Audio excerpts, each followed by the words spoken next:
Ako si Luke James Alford at ang karakter ko dito ay si Kiko Marasigan.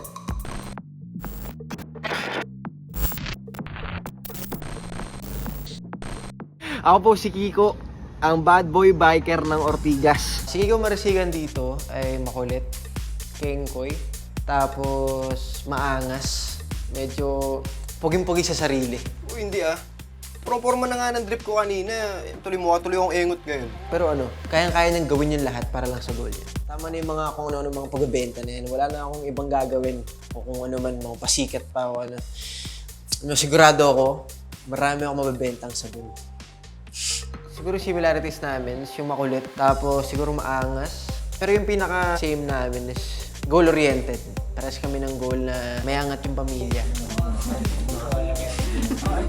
Kakaiba namin yung puging-pugi sa sarili. Siya kasi puging-pugi eh. Kitang-kita ko sa script eh. Anytime na magsiswitch ako into... Ako ngayon si Kiko. Yan. Ako ngayon si Luke.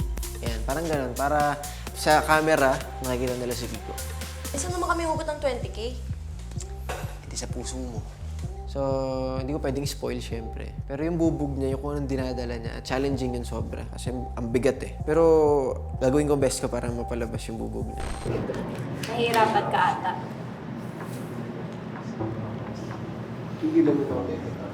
Ang tagal ko nga hindi po nakapag-workshop. Yung mga exercises namin, sobrang solid. Kasi impromptu lang kasi. Mas na-apply ko siya sa sarili ko. And mas naging creative ako in a way. Good boy po ako guys. Gusto ko po mag-apply sa Astro Nuevo kasi kaya. Gusto ko matutunan pa, maging komportable pa sa mga co-artist ko. Para mas natural siyang tingnan on screen. Yung nabasa ko na yung script, grabe. Ang ano ng script, ang dark. Tapos, bukod sa excitement, sobra akong kinakabahan. Kasi bago kasi ako sa thriller genre. Sobra akong kinakabahan kung paano ko i-express yung mga facial reaction pag nagugulat. Pero nandiyan naman yung mga director para alalayan kami.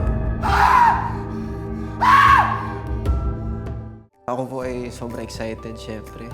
Kasi meron akong makakahalubilo ng mga bagong kaibigan.